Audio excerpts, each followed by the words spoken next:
April the 15th, 2025.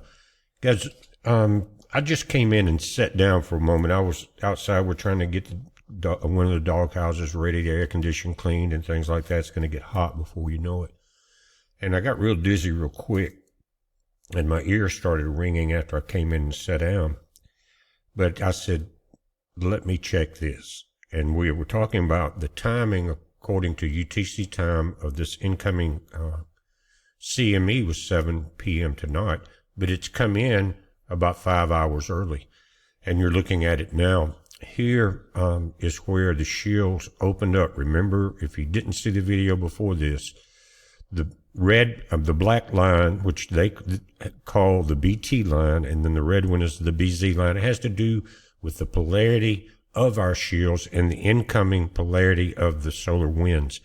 And when you see it, it was starting to steady out. When you're seeing around the zero line, notice right here, it's kind of hard to see, I know. 0 here, then plus 10, minus 10. And sometimes this chart will not go up to 30. It'll be down to 10 or 15, but they had to open this thing up a little bit, and they'll do that because it dropped down right here, guys, into 20 really quick. And that's telling you there's a lot of radiation penetrating now. My ears are screaming, and I have a metal roof now. It's not, of course, that doesn't mean your house is shielded, but it helps.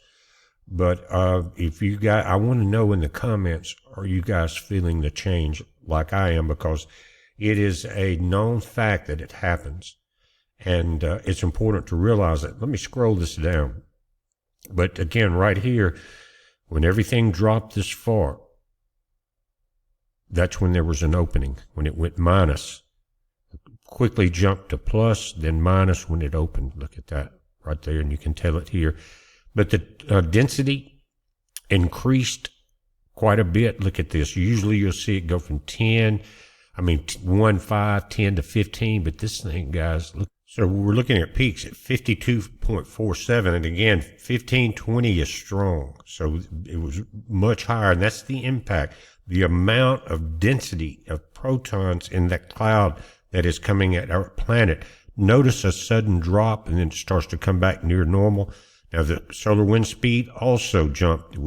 This morning, we were cruising around 380 or 360, and that's above average, but 320 is average. And then suddenly we hit a wall right there from 383 up to 484. These are kilometers per second. At 518, guys, you're getting very, very fast. Right there, it kind of peaked out so far today, right in this area at 534. And also the temperature increases with the wind speed. A lot of times now, and we're not seeing it here, and I think it's because we had this crack in our shields right here. What the crack is, what it technically happens is the incoming solar wind has an opposite polarity when this thing right here happens. And so it is not repelled by our shields. This is a crack in our shields that lets radiation in. But a lot of times in your density, it's like a firewood smoke scenario. In other words, you got a bonfire outside or something, smoke is thick, it's rising up. But if the wind came in, it would blow a lot of that smoke away. In other words, the density of the smoke would decrease. And normally when you see the wind increase here, the solar speed wind, then that will naturally decrease the density. But it was so dense that it didn't. It just increased the pressure. Now, one thing about it, they say when these CMEs come in, it will sweep away some of the cosmic radiation, which is not just solar radiation, but it comes from everywhere, from stars, from gamma rays, of gamma ray burst, all of that. But this was more powerful than it was indicated as far as the density and the impact.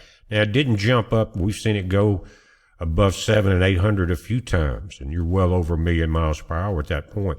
But this was a strong impact, and it's still occurring. We're starting to see a little bit of drop off here, but there were 2 waves in it. So we're, again, about 5 hours ahead of time. I just wanted to ask you guys, are you feeling it? Because this really is a science that it's limited in the people that study it. You got some of the people that we were talking about in the video this morning that study it, and you got a Harvard University study about it. But to get public opinion, to me, is much more valuable than what someone writes from Harvard, especially not back then, but now. They're getting all their money frozen. They refuse to stop some of the things that are getting them in trouble, DEI and things like that, and anti-Semitism. But the big deal, and it was brought up almost, if I had not had to be out and trying to get some things done, put the press briefing from the White House up live. But you can go and check that out, guys, because it was mentioned. A lot of good information came out in that particular White House briefing. And Peter Doocy, one of the guys from Fox, that's conservative, in my opinion, he asked Carolyn Levitt, the press secretary of the White House, and they were talking about defunding the $2 billion or freezing that money to Harvard. And that money is our money. It's taxpayer money.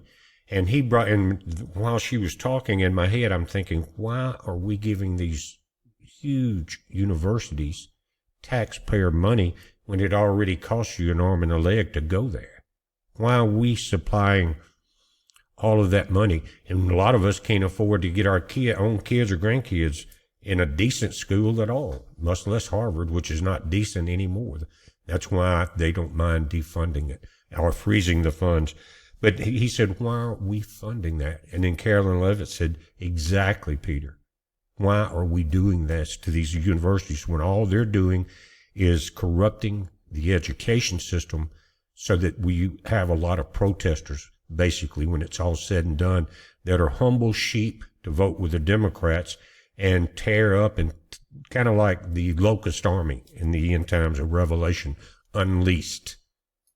We shall unleash the nihilist, is what they were also talking about. That wasn't in the Bible. But that word nihilist really comes to mind when I see how the Democrat, even the Democrat politicians are now acting like BLM and Antifa in the way they acted a few years ago. But that question, again, was dead to the point. Why is what are they doing with that money? Are they paying for the education of foreign students coming in illegally as long as they do the bidding and the protesting and the pro-abortion, all of that? Is that money really going to that and then being funded through USAID or something else? In all of the colleges, if they can't support themselves, and which is crazy they jacked up the prices too much to start with, and that put a lot of kids into eternal banknotes paying off their student loans, right? But now, if you're from another nation and you will protest and you will be anti-Semitic and leave all these protests on campus and try to get into politics after you get out of that, like we see a lot of now, and you're totally deranged, we shouldn't be paying them a dime. And I think they should take all the money from every college, unless it's something that is critical, like medical training and things like that. But no way we should be paying for these DEI institutes of hell. And now they're fussing about us taking the money, and they're going to sue Trump over it, or the Trump administration. Anyway, I thought it was very interesting that all is coming about.